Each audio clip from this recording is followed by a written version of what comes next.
여러분, 우리가 신앙생활을 하는데 우리 삶에 있어서 신앙생활이 굉장히 중요합니다.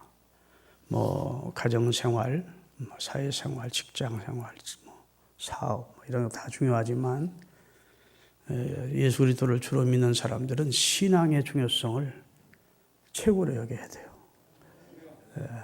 왜냐하면 영혼이 건강하고 영혼이 잘 돼야 하나님이 다른 모든 것에 은혜를 주시겠다는 약속을 하고 계십니다. 그런데 우리는 대부분 돈도 벌고 성공도 하고 여유가 좀 생기면 그때 신앙생활 잘해야지 이렇게 생각을 합니다. 그래서 육을 먼저 잘되게 하고 그 다음에 영적 생활을 하겠다. 그럴듯한 얘기 같지만 절대로 그렇게 되지 않습니다. 육이 잘 돼서 사업에 성공하고 그 다음에 번영하고 그러게 되면 그러면 세상 일정으로 바빠지기도 하고 그 다음에 부족함이 없기 때문에 하나님을 진심으로 찾지도 않고 그래서 신앙생활을 하면서 누리는 진정한 기쁨이나 진정한 응답이나 진정한 하나님과의 교제를 못해요.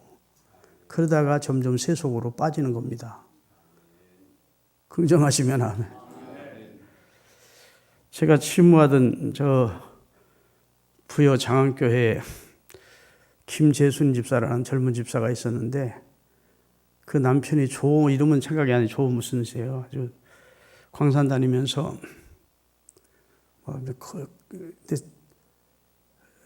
좀 거칠게 인생을 사는 사람이에요. 어쩌다 한 번씩 부인 따라서 교회를 나오지만 부인은 나름대로 기도를 하는 겁니다. 근데 자식이 없어. 근데 그 기도 내용을 내가 들어보니까 우리 남편 사업 크게 해서 성공할 수 있게 해주시라고 그런 내용의 기도예요. 여러분 지금 신앙도 세상 말로 개떡 같은 사람인데 어쩔 수 없어 1년에 한두 번 부인 따라 나오는 사람인데 그 사람이 사업적으로 성공하고 잘 돼 보십시오. 애기도 못 낳는 자기 부인 데리고 살겠습니까? 응? 그 사람은 점점 명이 더 망하는 거예요. 내가 그 김재림 집사를 불러놓고 집사님 기도를 바꿔라. 우리 남편 예수님 잘 믿게 해달라고 기도해라. 하나님의 영광을 위해서 사는 아들 되게 해달라고 기도해라. 할렐루야. 그리고 두 내외가 끈이 있으려면 자식을 달라고 기도해라. 알아듣게 얘기했는데도 이 영적인 것의 중요성을 모르는 사람은 그냥 눈에 보이는 현실적인 것 이런 것만을 추구해요. 결국은 그 가정이 깨지고 마는 것을 이사 간 다음에 깨졌다는 소리를 내가 들었습니다. 여러분 신앙생활이 올라가야 다 올라가는 거예요. 내 영혼이 잘된 같이 내가 범사에 잘되고 강건하다 그랬는데 육이 잘된 다음에 영이 잘되게 하겠다. 육이 잘된 다음에 성공한 다음에 예수 잘 믿겠다. 꿈입니다. 꿈. 허망한 꿈이에요. 그러면 점점 하나님을 떠나게 돼 있어. 아멘을 안 하시네. 근데 영이 잘 되면 믿음이 올라가고 그 다음에 다른 것이 따라 올라오면 그 사람은 하나님 주신 것 가지고 잘 관리하고 하나님 뜻대로 그 물질도 쓰고 할렐루야. 하나님 뜻대로 그 건강도 쓰는 것이죠. 영이 잘 되고 영이 잘 되면서 다른 것이 따라 올라와야지. 육이 잘 되놓고 영은 저 밑바닥인데 나중에 잘 믿겠지. 믿어야 되겠다. 헌신해야 되겠다. 안 돼. 우리가 신앙생활을 시작하고 나서는 예수님을 진짜 바로 알게 되면 우리 삶의 인생의 가치관이 변화되는 겁니다. 진짜 중요한 것이 뭔지를 알게 되는 거예요. 아멘. 가치가 정립이 된다고. 내 삶에서 예수님이 가장 소중한 분이고 하나님이 귀한 분이고 할렐루야. 하나님 떠나서 나는 아무 의미가 없다. 이걸 알게 된다고요. 그리고 이 세상에서 어떤 것보다 교회가 소중하고 교회, 하나님의 일을 수행하는 곳, 예수님이 부탁한 가르치고 전파하고 고치신 예수님 하신 일을 이 땅에서 대행케 하기 위해서 주님이 이 땅에 세우신 교회가 중요하고 그래서 하나님을 소중히 여기고 교회를 소중히 여기고 믿음 생활, 하나님을 향한 삶을 소중히 여기는 삶이 돼야 돼요. 그렇지 않고 자꾸 세속의 눈을 바라보게 되면 결국은 탕자가 되는 겁니다. 세상이 그렇게 좋게 보이니까 아버지 떠나 살겠습니다. 내가 떠나 살아도 성공합니까?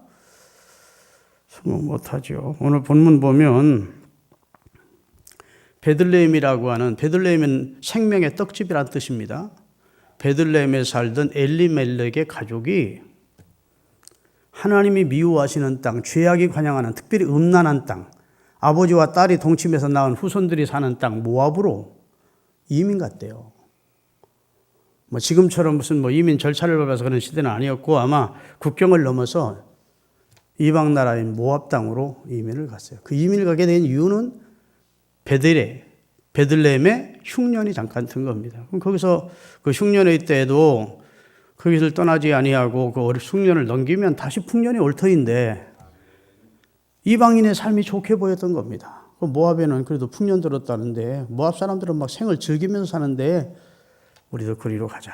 그리고 엘리멜렉 남편과 부인 나오미와 그 다음에 기련과 말련 두 아들을 데리고 이민을 간 거예요.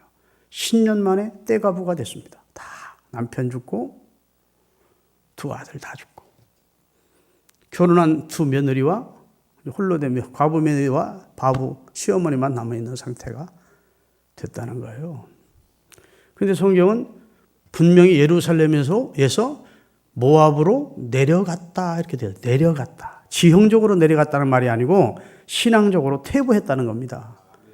은혜의 떡집, 생명의 떡집이 있는, 예배가 있는 하나님을 섬기는 곳에서 이방 땅, 하나님을 거부하고 사는, 하나님을 부정하고 사는 상으로 신앙적으로 퇴보했다는 거예요. 내려갔다. 우리가 엊그저께 배웠습니다만 요나서 1장 3절하고 5절을 읽겠습니다. 그러나 요나가 여호와의 낯을 여호와를 등지고 일어나 다시스로 도망하려 하여 욥바로 어떻게 해요? 내려갔더니 그 다음에 5절 내려갔어. 그 다음에 사공이 두려워하여 각각 자기 신을 이루고 배를 가볍게 하라고 불 가운데 물건을 바다에 던지리라. 그러나 요나는 배 밑층에 어디 가서? 내려갔대. 욥바로 내려갔어. 욥바에서 탄 배의 밑창으로 내려갔어. 그 다음에 물고기 뱃속으로 들어가. 산의 골짜기까지 더 내려갈 수 없는 지경까지 내려간 거예요. 하나님을 등졌더니 내려가는 삶이 되었다는 겁니다. 퇴보하는 삶이 되었다는 것을 우리에게 교훈하는 거예요. 할렐루야. 여러분 창세기를 읽어보면 아브라함이 가나안 땅에 잠시 올라가서 살 때 흉년이 들었어요. 흉년이 들자 아브라함이 애굽이 풍요로우니까 애굽으로 내려갔습니다. 내려갔어요? 올라갔어요? 내려갔어. 거기서 그는 부인 빼앗길 뻔하고 인간적으로 개망신 당하고 마음고생 많이 하고요. 그리고 뒤늦게 자기가 내려간 삶이 잘못된 걸 깨닫고 다시 가나안으로 올라오게 돼요. 다시 하나님이 회복시켜 주십니다. 아브라함이 세상을 떠난 후에 이삭이 또 가나안 땅에 살다 보면 흉년이 있잖아요. 옛날에 흉년이 비일비재했으니까 또 흉년이 들었어. 그래서 이삭이 또 가족들을 데리고 애굽으로 내려가려고 그래요. 근데 하나님이 막으십니까? 안 막으십니까? 이번에는 막으십니다. 아브라함 때는 그냥 막지 않았지만 이삭 때는 막으셔. 그래 브엘사바에서 다시 방향을 틀게 하시고 거기서 생활하게 하신대. 나중에 말씀에 순종한 이삭에게 그해 농사를 지었더니 100배나 얻게 하셨대. 할렐루야. 여러분과 제가 신앙적인 삶을 사는 것은 올라가는 것이고 자꾸 세상이 좋고 자꾸 세상과 타협하는 삶을 살면 세속화되고 내려가는 거예요. 애굽이 아무리 그냥 그럴듯하게 보이고 찬란하게 보이고 멋있게 보이고 해도 애굽은 우리에게 생명을 줄 수 없습니다. 할렐루야. 애굽은 영원한 곳이 아니에요. 하나님의 나라가 영원하고 하나님이 영원하신 주권자시고 하나님 쪽을 향해서 가야 되는데 세상을 향해서 갔다는 거예요. 그러니까 망할 수밖에 없지. 그래도 하나님의 약속을 붙들고 이삭은 애굽으로 내려가지 않고 신앙의 정절을 지키며 그 흉년의 때에 농사를 지었더니 100배나 얻는 기적을 하나님이 주셨다. 할렐루야. 흉년이라고 하는 것은 의미가, 식륜의 의미가 성경에 나온 삶의 풍랑이나 시험이나 고통이나 가난이나 이런 어려움을 말할 겁니다. 그런데 그때에도 우리가 신앙을 굳게 지켜야지 세상을 바라고 자꾸 세상적으로 마음 뺏기면 안 돼요. 믿으시면 아멘. 누가복음 10장 30절입니다. 띄워주겠습니다. 예수께서 대답하여 가라사대 어떤 사람이 예루살렘에서 여리고로 어떻게 하다가 내려가다가 강도를 만나며 강도들이 그 옷을 벗기고 때려 거반 죽게 된 것을 버리고 갔더라. 여기 내려가다라는 말을 주의하셔야 됩니다. 예루살렘은 은혜의 시온소, 하나님이 계신 성전이 있는, 하나님의 임재가 있는 거룩한 도성입니다. 거기서 거룩한 삶을 살던, 거기서 하나님을 예배하고 살던 한 사람이 여리고가 좋게 보인 거예요. 여리고. 뭐 여행 잠깐 간 게 아니고 그 중에 좋은 금은보석 다 넣고 여리고로 살려 내려간 겁니다. 그러니까 그 돈, 뭐 보석 다 뺏은 거 아니겠습니까? 그 아무것도 없은 사람을 무슨 강도가 만나. 여리고는 당시 이스라엘에서 가장 상업이 번영한 도시였어요. 거기는 올리브 기름이 많이 나고 소금이 생산되는 곳이라서. 여리고 세무서장이 누구였죠? 삭개오예요.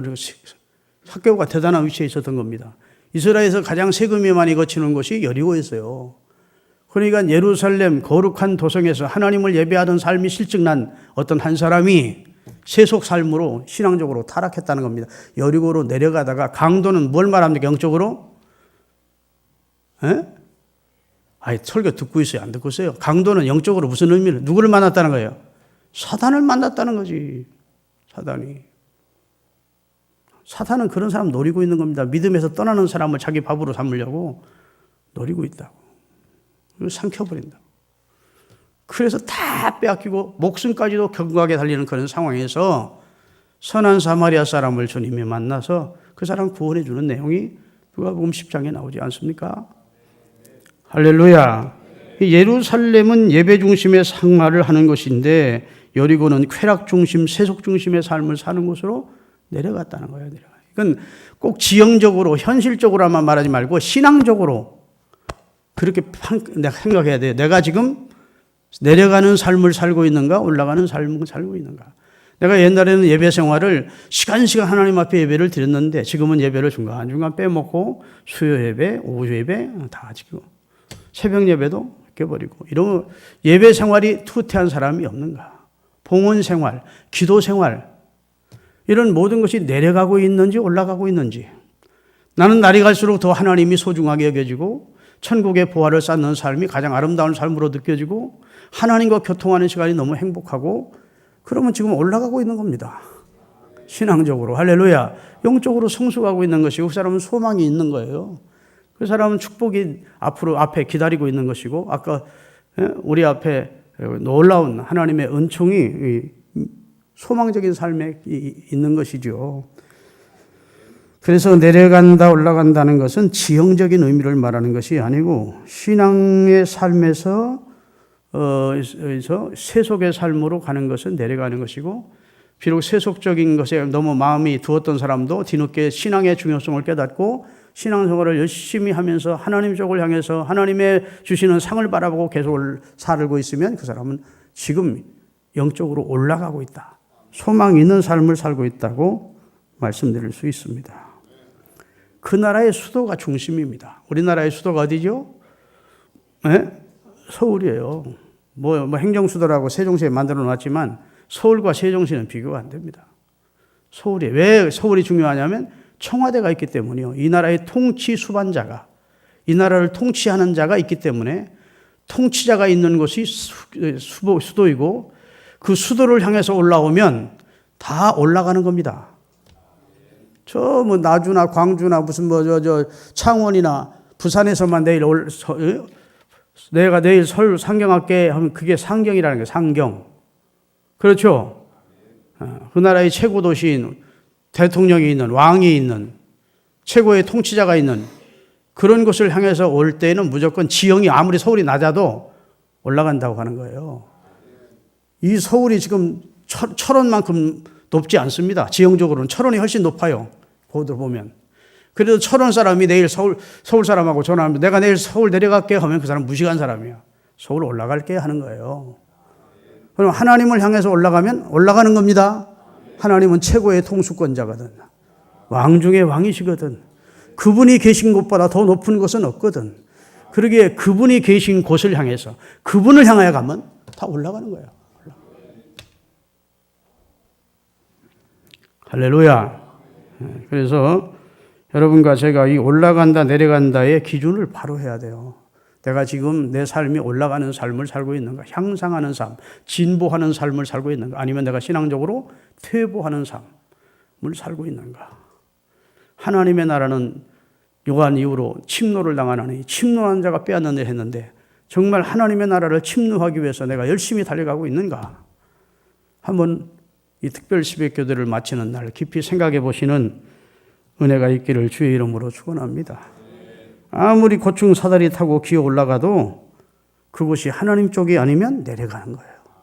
그 사람이 승진을 하고 그 사람이 성공을 해도 그 사람은 얼마 안 있어 패스다친 패배와 그 다음에 마지막은 영원한 지옥의 형벌을 당하는 거예요.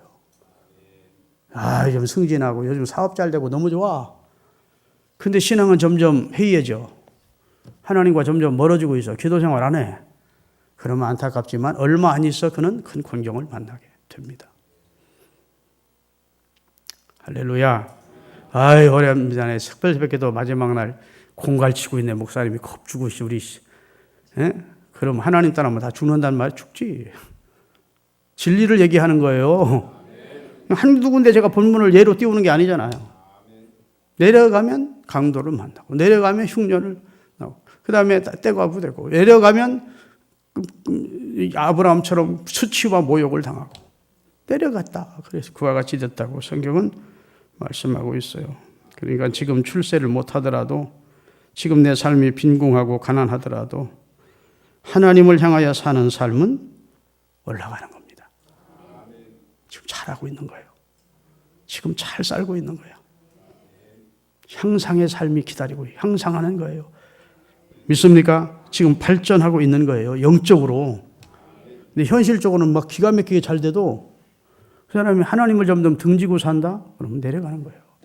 여러분 열왕기서를 읽어보면 여로보암이라고 하는 북왕국 이스라엘의 일대 왕이 나옵니다. 성공했죠. 10지파가 자기를 따라하는 거예요. 나머지 솔로몬의 아들 르호보암은 2지파만 낳고 나머지 10지파는 자기 백성이 된 거예요. 성공했죠. 일개 신하에서 왕이 됐어요. 초대 왕이. 대단한 성공이죠. 누구도 그 앞에서 머리를 숙였고 그는 큰 소리를 치고 살았죠. 근데 하나님이 그를 버리시는데 뭐라고 하시면서 그러냐? 그가 나를 따라합니다. 그가 나를 등 뒤에 버렸도다.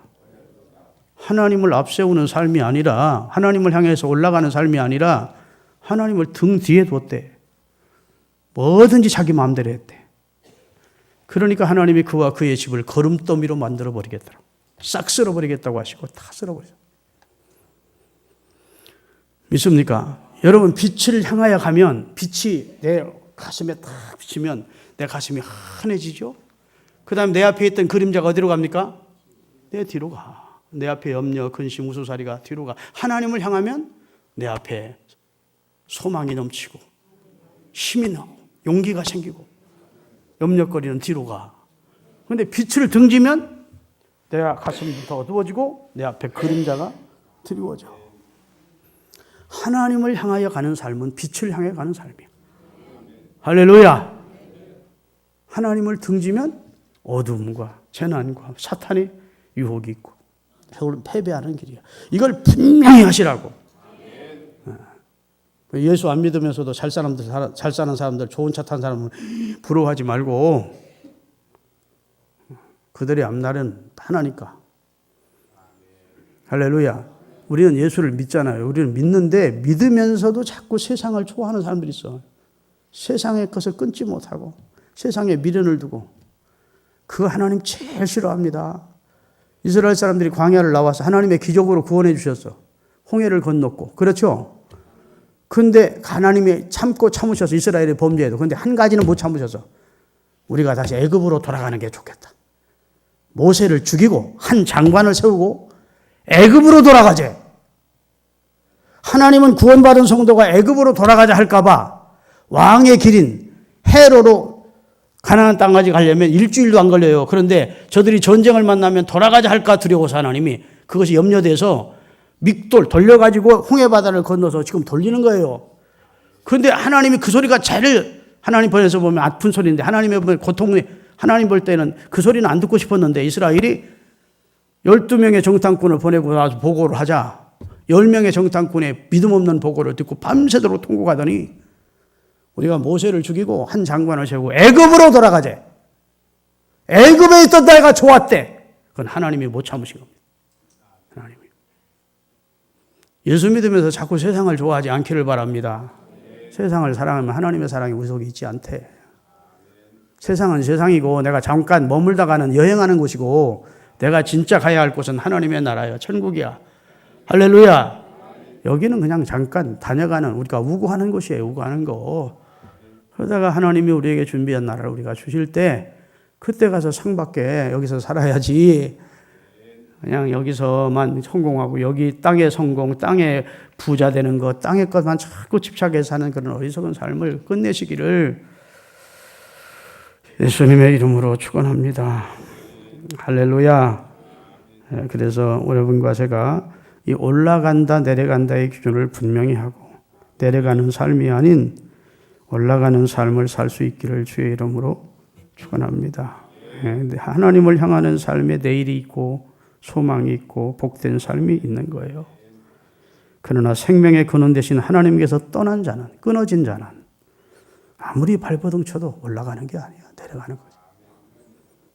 태양을 향하여 걷는 여러분, 빛을 향하여 걷는 여러분 되시기를 주의 이름으로 축원합니다. 제가 종종 말씀드리는 예화인데 하도 많이 말씀드려 다 할 거예요. 여러분 우리가 닭을 잡을 때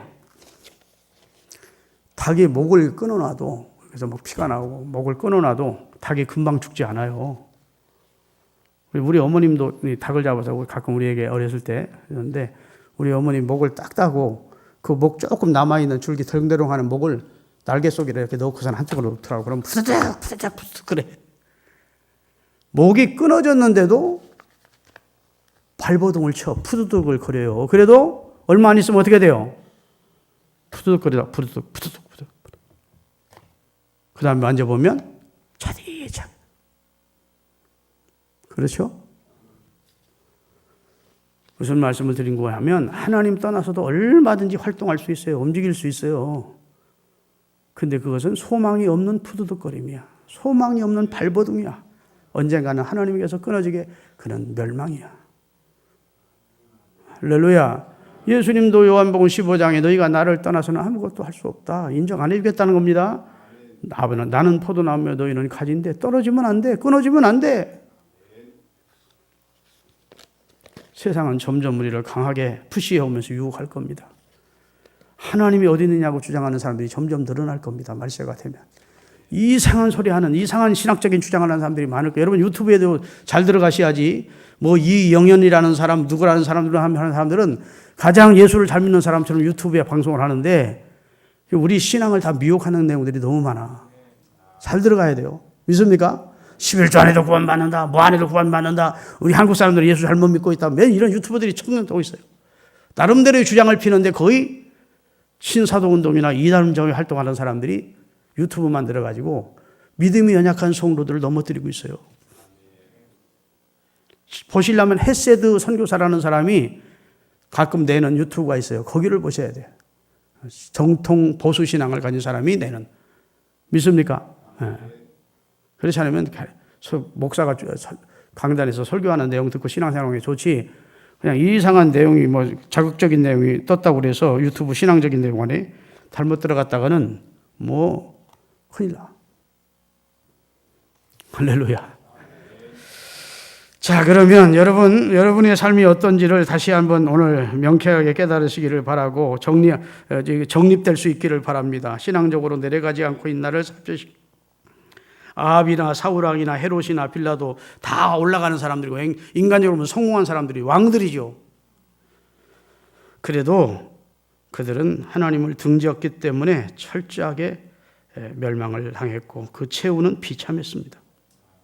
그래서 바울은 그 사실을 잘 알기 때문에 결박을 당하여 지금 법정 앞에 서서 자기를 미쳤다고 하는 거기 왕이나 총독 앞에 제가 미친 거 아닙니다. 나는 이렇게 결박된 것을 제외하고는 당신들도 다 나처럼 되기를 원합니다. 당신들은 내려가는 삶을 살고 있어. 당신들은 지옥으로 가고 있어. 나는 결박을 해서 지금은 죄수의 몸으로 당신들 앞에 섰지만 나는 천국을 향해 가는 사람이야. 나는 하늘의 상급을 쌓고 있는 사람이야. 나는 가장 가치 있는 인생을 살고 있는 사람이야. 당신들도 나처럼 되기를 내가 간절히 원합니다. 라고 말했을 때 저들이 이해가 안 됐지요. 사랑하는 여러분, 제가 야곱 얘기를 시작으로 해서 특별 새벽 기도를 시작했습니다. 그런데 야곱이 약복강여울에서 하나님을 만나는 분이엘을 체험하잖아요. 신앙이 많이 성숙해서 바뀌었어요. 하나님이 지금 올라가는 게 어디로 올라가기를 원하시는 겁니까? 고향으로 가는 걸 원치 않고 베델로 올라가라고 서원했던 걸 기억하라고 했는데도 그가 베델로 올라가지 않고 아마 베델이 사람 살기에 당장이 좋지 않았던 곳인 것 같아요. 그래서 세겜이라는 곳에 머물게 됩니다. 하나님의 기대를 또 저버리는 거예요. 야곱이 베델로 올라가야 되는데 소원했던 곳에서 베델이 나중에 베들레헴이 되는 거예요. 베델이라는 장소가 나중에 베들레헴이 되는 겁니다. 베델로 올라가지 않고 세겜에다 장막을 치고 거기서 또 살기 시작하네. 그러니까 하나밖에 없던 딸 디나가 추장의 아들한테 성폭행을 당해요. 그것에 너무 분하게 느낀 야곱의 아들들이 특별히 레위와 시므온이 저들을 다 할례를 받게 계략을 쓰고 다 칼로 세겜의 젊은이들을 다 죽여버렸어요. 그러니 그 부족 주변에 있는 사람들이 야곱의 가족을 가냥 안 두려고 지금 다 일어나고 있는 상황이에요. 그러니까 하나님 앞에 또 야곱이 기도합니다. 하나님 어떻게 하면 좋습니까? 그랬더니 하나님의 말씀이 창세기 35장 1절에 나와요. 하나님이 야곱에게 이르시되 일어나 어디로 가서 베델로 올라가서 거기서 거하며 네가 네 형 에서의 낯을 피하여 도망하던 때에 내게 나타났던 하나님께 거기서 네가 소원했던 대로 단을 쌓아라. 네가 살 곳이 베델이야. 딴 거 기웃거리지 마. 아무리 세상이 아무리 어느 동네가 살기 좋게 보여도 소돔 고모라가 아무리 살기 좋게 보여도 그건 너 살 곳 아니야. 내가 지시했던 곳, 네가 소원했던 그곳으로 올라가라. 할렐루야. 여러분 요셉의 생애를 보면 요셉은 내려갑니다. 노예로 내려가요. 그렇죠? 평민이 노예가 된 건 내려가는 것이 올라간 거 아니에요. 내려가요. 감옥으로 내려가. 그래도 그가 신앙적으로 하나님을 향해 있어서 현실은 내려가는데 그의 중심은 하나님을 향해 있어서 그랬더니 하나님은 그를 올라가는 삶으로 보신 거예요. 그리고 총리로 올려주죠. 총리도 보통 총리가 아니지. 왕보다 더 높은 실권을 가진 총리로 애국과 주변국을 다 살리는 역사를 이루어낸다. 아무리 우리가 현실적으로 내려가도 내 중심이 하나님을 향하고 있으면 그 사람은 올라가는 거예요.